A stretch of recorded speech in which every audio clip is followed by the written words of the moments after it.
देखिए हमारे पास एक बहुत शानदार क्वेश्चन है, ये सीबीएसई के सैम्पल पेपर में हमें देखने को मिला। अब ये क्वेश्चन देखिए बोल क्या रहा है। इस क्वेश्चन में हमारे पास एक 3 ग्राम का कॉइन है। हमें क्या निकालना है, हमें टोटल न्यूक्लियर एनर्जी निकालनी है जो कि हमें चाहिए होगी इस 3 ग्राम में जितने भी न्यूट्रॉन्स हैं और जितने भी प्रोटॉन्स हैं उनको अलग करने के लिए।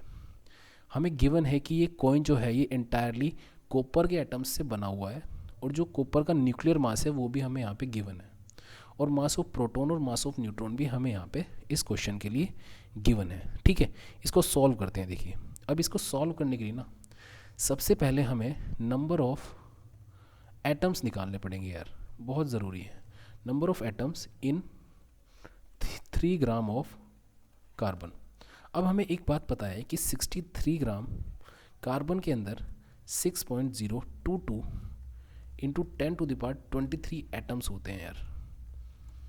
ठीक है, यानी 63 ग्राम के अंदर हमें इतने एटम्स देखने को मिलते हैं। अब 1 ग्राम के अंदर क्या हो जाएगा, 6.022 इंटू 10⁻23 अपॉन 63, और 3 ग्राम के अंदर हम इजीली अब निकाल सकते हैं 6.022 इंटू 10⁻23 अपॉन 63 इंटू 3, यानी हमें यहाँ पे टोटल नंबर ऑफ एटम्स देखने को मिल जाते हैं 2.86 इंटू 10⁻22 एटम्स। इसका मतलब क्या है कि हमने 3 ग्राम कार्बन के अंदर टोटल नंबर ऑफ एटम्स हमने निकाल लिए हैं। अब हमारे पास क्या है, देखो एक कार्बन का एटम कैसे होता है, Cu29 और यहाँ पे 63, ये एक कार्बन का एटम है। इस एक कार्बन के एटम के अंदर नंबर ऑफ न्यूट्रॉन्स 29 है, और नंबर ऑफ प्रोटॉन्स कैसे निकलेंगे, सॉरी इस एक कार्बन इस एक कॉपर एटम के अंदर जो नंबर ऑफ प्रोटॉन्स हैं वो कैसे कितने हैं, 29 दिख रहे हैं साफ साफ यार। और नंबर ऑफ न्यूट्रॉन्स कैसे निकलेंगे, मैं 63 में से इस 29 को अगर मैं माइनस कर दूं तो मेरे पास एक 34 आ जाएगा। तो ये क्या है, ये नंबर ऑफ न्यूट्रॉन्स है और नंबर ऑफ प्रोटॉन्स 29 है। ठीक है, अब मुझे एक चीज़ और पता है यार कि मास ऑफ प्रोटॉन मुझे ये गिवन है यहाँ पे, और मास ऑफ न्यूट्रॉन मुझे ये गिवन है यहाँ पे। ठीक है, अब मैं ना मास डिफेक्ट निकालूंगा। देखो यहाँ से मास डिफेक्ट को निकालने के लिए हम क्या करते हैं, मास डिफेक्ट को हम बोलते हैं डेल्टा एम। डेल्टा एम किसके इक्वल होता है, जितने भी नंबर ऑफ प्रोटॉन्स है उसमें, जैसे 34 जितने भी नंबर ऑफ न्यूट्रॉन्स है 34 न्यूट्रॉन्स है into mass of 1 neutron, plus जितने भी नंबर ऑफ प्रोटॉन्स हैं into mass of 1 proton, minus जो भी न्यूक्लियर मास है इसका। न्यूक्लियर मास कितना गिवन है हमें, देखिए गिवन है क्वेश्चन में ये है 62.92 वाला ही, तो ये हमें गिवन है 62.92960।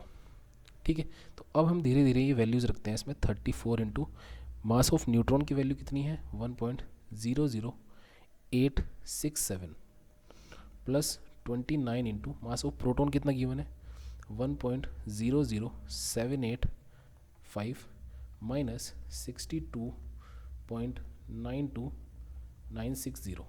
तो ये जो डेल्टा एम हमारे पास आएगा ये पूरा कंप्लीटली सॉल्व करने के बाद आता है 0.592254 225 और ये यूनिट्स में आता है, यू में आता है।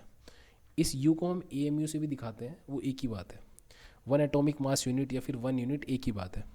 अब एनर्जी जो होती है ना यार, एक यूनिट मास के कोरस्पॉन्डिंग जो एनर्जी होती है, यानी एनर्जी कोरस्पॉन्डिंग टू 1 एएमयू या फिर 1 यू, वो होता है 931.5 मेगा इलेक्ट्रॉन वोल्ट। अब मुझे इतने यू के कोरस्पॉन्डिंग एनर्जी चाहिए, तो एनर्जी कोरस्पॉन्डिंग टू 0.59225 यू वो कितनी होगी, वो होगी 0.59225 को मैं 931.5 से मल्टीप्लाई कर दूंगा और ये पूरा आंसर मेरा मेगा इलेक्ट्रॉन वोल्ट में आएगा। अब देखिए ये क्या था, ये हम एक एटम की बात कर रहे थे ना, तो यानी ये हमने क्या निकाला, ये हमने जो निकाला है ये है क्या, basically it is energy corresponding to 1 atom. ये क्या है, ये जो पूरी चीज़ हमने निकाली ये है क्या, एनर्जी कॉरेस्पॉन्डिंग टू 1 एटम। यानी एक कार्बन के एटम के कोरस्पॉन्डिंग हमें इतना तामझाम देना पड़ रहा है एनर्जी का। ठीक है, अब एक एटम के लिए इतना काम करना पड़ रहा है। हमने एटम्स कैलकुलेट कितने किए हैं यार, हमने तो एटम्स ये कैलकुलेट किए हैं ना, तो इतने एटम्स के लिए कितनी एनर्जी देनी पड़ेगी यार, इतने एटम्स के लिए कितनी एनर्जी देनी पड़ेगी, मैं यहाँ पे लिखता हूँ। अब total energy required, total energy required, एक मिनट, एक सेकेंड, टोटल एनर्जी जो हमें चाहिए होगी अब, यानी total energy required, total energy required किसके लिए, जितने भी टोटल नंबर ऑफ एटम्स हैं उनके कोरस्पॉन्डिंग हमारी एनर्जी कितनी आ जाएगी, देखो 0.59225 इंटू 931.5, ये एक एटम के कोरस्पॉन्डिंग था।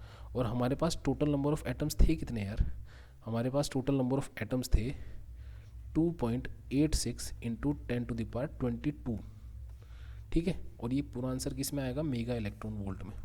तो ये पूरा सॉल्व करने के बाद हमारे पास 1.58 इंटू 10⁻25 मेगा इलेक्ट्रॉन वोल्ट, यानी इतनी एनर्जी मुझे देनी पड़ेगी किसके लिए, वो जो 3 ग्राम का कॉइन था ना कॉपर का, उसके अंदर जितने भी प्रोटॉन्स हैं और न्यूट्रॉन्स हैं उनको अलग करने के लिए इतनी एनर्जी मुझे उसको देनी पड़ेगी। कितनी इंटरेस्टिंग क्वेश्चंस हैं यहाँ पे, सीबीएसई ने अपने सैम्पल पेपर में डाले हैं ये। तो ऐसे ऐसे और क्वेश्चंस आपके पास आते रहेंगे, होपफुली आप इनको एंजॉय करेंगे और अपना ध्यान रखिए। All the best for your exams.